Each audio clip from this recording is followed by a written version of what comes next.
Chaque feu de camp que vous avez construit a toujours gaspillé plus de la moitié de son combustible sous forme de fumée. Ce n'est pas de la pollution.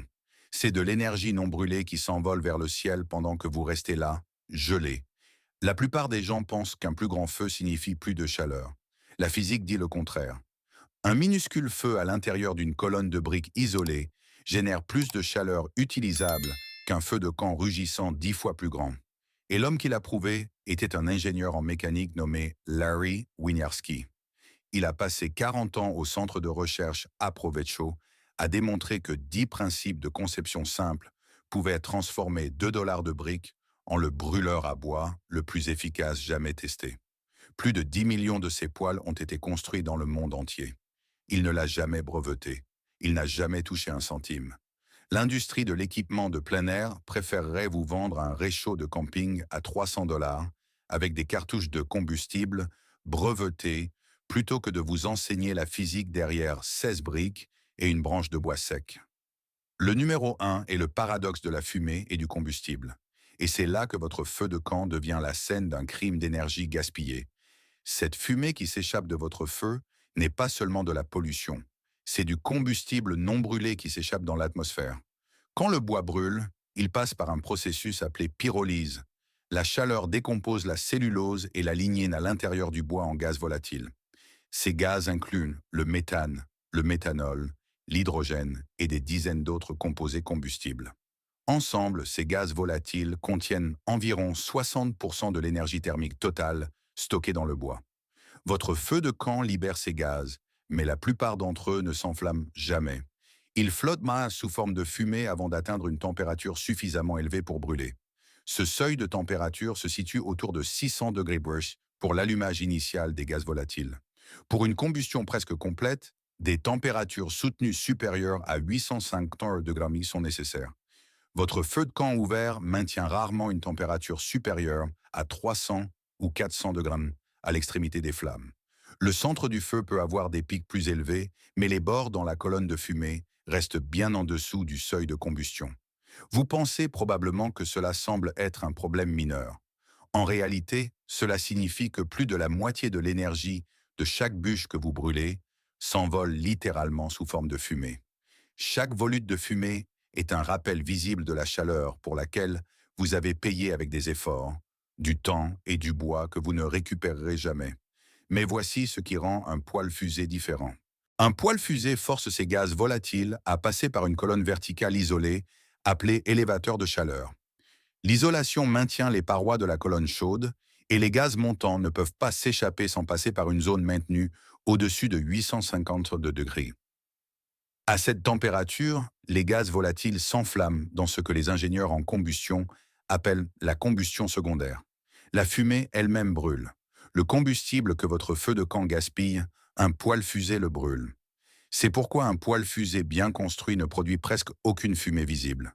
Non pas parce qu'il brûle un combustible plus propre, mais parce qu'il brûle la fumée elle-même. Le centre de recherche à Provecho dans l'Oregon teste cela depuis les années 1980. Leurs données de laboratoire montrent systématiquement que les poêles fusées atteignent une combustion presque complète des gaz volatiles, lorsque l'élévateur de chaleur maintient des températures supérieures à 850 degrés méridiens. La fumée que vous voyez sortir de votre feu de camp est la différence entre une efficacité thermique de 10% et une efficacité thermique de 50%. Ce n'est pas un déchet, c'est du combustible que vous choisissez de ne pas brûler.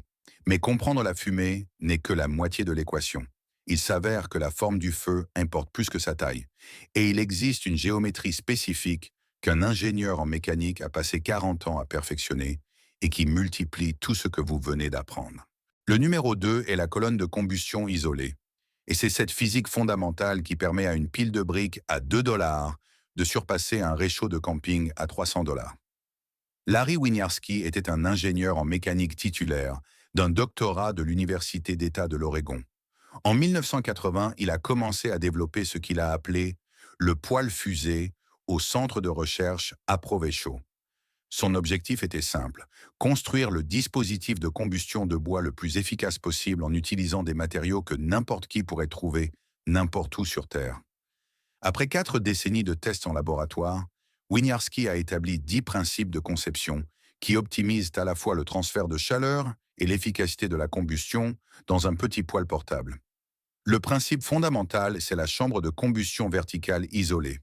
Lorsque vous construisez un feu à l'intérieur d'une colonne isolée, trois choses se produisent simultanément et ne peuvent pas se produire dans un feu ouvert. Premièrement, l'isolation empêche la chaleur de s'échapper par les parois. Dans un feu de camp ouvert, la chaleur irradie dans toutes les directions. Vous ne capturez que la fraction qui se dirige par hasard vers votre corps. Dans une colonne isolée, cette chaleur rayonnée rebondit vers la zone de combustion, augmentant de plus en plus la température interne. Deuxièmement, la colonne verticale crée un tirage naturel grâce au principe de Bernoulli. L'air chaud est moins dense que l'air froid. Lorsque la colonne chauffe, l'air chaud monte rapidement vers le haut, créant un différentiel de pression qui aspire de l'oxygène frais par l'ouverture du combustible en bas. Ce tirage naturel alimente le feu avec un flux constant d'oxygène sans ventilateur, soufflet ou électricité. Plus la colonne chauffe, plus le tirage devient fort. C'est un cycle qui s'auto-renforce. Plus de chaleur crée plus de tirage. Plus de tirage apporte plus d'oxygène. Plus d'oxygène crée plus de chaleur. Troisièmement, la combinaison de l'isolation et du tirage force chaque gaz volatile, libéré par le bois en combustion, à monter à travers la partie la plus chaude du feu. Il n'y a pas de voie d'échappement pour les gaz non brûlés. Soit ils brûlent, soit ils ne sortent pas. Des études revues par les pairs à Aprovechot ont révélé que les poêles fusées optimisés atteignent des efficacités thermiques comprises entre 35% et 56%. Comparez cela à un feu de camp ouvert qui affiche environ 10% à 15%. Cela signifie qu'un poêle fusé extrait 3 à 4 fois plus de chaleur utilisable du même morceau de bois. En termes pratiques, un poêle fusé brûlant une petite poignée de branches produit la même chaleur de cuisson qu'un feu ouvert consommant une brassée entière de bûches. Winiarski a publié ses découvertes et les a mises à disposition gratuitement. Il n'a jamais breveté le poêle fusé. Il n'a jamais concédé de licence pour la conception. Il a passé le reste de sa vie à enseigner aux populations des pays en développement comment les construire à partir de matériaux locaux. Plus de 10 millions de poêles fusées ont été construits dans le monde en utilisant ces principes open source. Il est décédé en 2021 à l'âge de 81 ans. L'industrie de l'équipement de plein air vend des réchauds de camping à 300 $ avec des cartouches de combustible brevetés, une construction en titane et des logos de marque. Chacun d'entre eux fonctionne selon les mêmes principes fondamentaux de combustion que Winiarski a offert en 1980. Voici un quiz. Quel pourcentage de l'énergie totale d'un morceau de bois est stocké dans les gaz volatiles qui s'échappent sous forme de fumée dans un feu de camp ouvert? Est-ce l'option A, environ 10%, l'option B, environ 30%, l'option C, environ 60%, ou l'option D, environ 90%? Prenez 10 secondes pour répondre au quiz ci-dessous. Si vous avez répondu C, environ 60%, vous comprenez maintenant pourquoi la fumée est le plus grand voleur d'énergie de votre campement. Ces gaz volatiles contiennent plus de la moitié de l'énergie de chaque bûche que vous brûlez. Un poêle fusé les capture. Votre feu de camp les laisse s'envoler. Le numéro 3 est le foyer Dakota. Et c'est la conception de feux souterrains qui combine discrétion, résistance au vent et efficacité de combustion d'une manière qu'aucun feu de surface ne peut égaler. Le foyer Dakota a été développé par les nations Sioux Lakota, Dakota et Nakota des siècles, avant le contact européen. Ces nations avaient besoin de feux produisant un minimum de fumée, résistant au vent de la prairie et restant invisibles pour les ennemis au loin. La solution était un génie de l'ingénierie déguisé en trous dans le sol. Voici comment cela fonctionne. Vous creusez 2 trous à environ 30 cm l'un de l'autre. Le premier trou est votre chambre de combustion, d'environ 30 cm de diamètre et 30 cm de profondeur. Le second trou est à votre entrée d'air, d'environ 15 cm de diamètre et de la même profondeur. Au fond, vous reliez les 2 trous par un tunnel. Lorsque vous allumez un feu dans la chambre principale, l'air chaud monte par le trou du feu. Cet air ascendant crée une chute de pression dans la chambre, ce qui aspire de l'oxygène frais à travers le tunnel d'air depuis le trou d'entrée. Vous venez de construire un système de tirage souterrain qui alimente votre feu avec un flux laminaire constant d'oxygène par le bas. Comme l'oxygène frappe le feu à la base, les flammes brûlent vers le haut à travers le combustible dans une colonne contrôlée. Le résultat est une combustion presque complète avec une fumée considérablement réduite. Le feu brûle plus fort, plus proprement, et utilise nettement moins de bois qu'un feu de camp en surface. Vous pensez probablement qu'un feu souterrain ne peut pas générer assez de chaleur pour être utile. En réalité, c'est le contraire. La zone de combustion concentrée focalise toute l'énergie thermique vers le haut à travers une seule ouverture. Au lieu que la chaleur rayonne dans toutes les directions comme dans un feu de camp ouvert, chaque unité d'énergie sort par un seul point. C'est pourquoi vous pouvez faire bouillir de l'eau 2 fois plus vite sur un foyer Dakota en utilisant 2 fois moins de bois. Le vent aide réellement cette conception. Lorsque le vent souffle sur le trou d'entrée d'air, il augmente le différentiel de pression et force plus d'oxygène dans le système. Un feu de camp ouvert est dévié latéralement par le vent, dispersant chaleur et braise partout. Un foyer Dakota utilise ce même vent pour brûler avec plus de chaleur et d'efficacité. L'armée a adopté cette technique en raison de ses avantages tactiques. Le feu est situé sous le niveau du sol, invisible de loin. La signature de fumée réduite le rend presque indétectable. Vous pouvez cuisiner dessus en plaçant une casserole directement sur la chambre de combustion et la chaleur concentrée cuit plus vite qu'un feu ouvert avec une fraction du combustible. La physique du système de tirage est identique au principe du poêle fusée. Les deux conceptions utilisent un différentiel de pression pour injecter de l'oxygène dans une zone de combustion confinée. Le foyer Dakota est le poêle fusée original conçu par des nations autochtones qui comprenaient la physique de la combustion des siècles, avant que quiconque n'écrive une équation à ce sujet. Question rapide. Qu'est-ce qui crée le tirage naturel à la fois dans un poêle fusée et dans un foyer Dakota? Est-ce l'option A, le vent soufflant vers l'ouverture? L'option B, un système de ventilateur ou de soufflet? L'option C, l'air chaud en montant crée un différentiel de pression qui attire l'oxygène frais d'en bas? Ou l'option D, le combustible lui-même génère suffisamment d'oxygène? Prenez 10 secondes pour répondre au quiz ci-dessous. Si vous avez répondu C, vous comprenez le principe fondamental. L'air chaud monte, la pression chute et l'oxygène froid s'engouffre pour combler le vide. C'est le principe de Bernoulli appliqué au feu. La même physique anime ces deux conceptions et elle ne coûte absolument rien. Le numéro 4 est le protocole du billet de 2 dollars. Et c'est là que vous arrêtez de surpayer pour la chaleur et commencez à la construire avec des briques. Allez dans n'importe quel magasin de bricolage et achetez 16 briques standards. Des briques d'argile normale, pas des briques réfractaires. Bien que les briques réfractaires fonctionnent mieux si vous pouvez en trouver à bas prix. Le coût total est de 2 à 5 dollars selon l'endroit où vous les achetez. Vous pouvez souvent trouver des briques gratuitement sur des chantiers, des tas de démolition ou des petites annonces en ligne. Empilez 4 briques en forme de U pour former la base, en laissant l'avant ouvert pour servir de support au combustible. Montez les parois en empilant des briques de chaque côté sur 4 briques de hauteur. Laissez l'ouverture frontale d'environ 10 cm de large et 10 cm de haut. C'est là que vous introduisez vos branches horizontalement. La colonne verticale au-dessus de la base est votre chambre de combustion.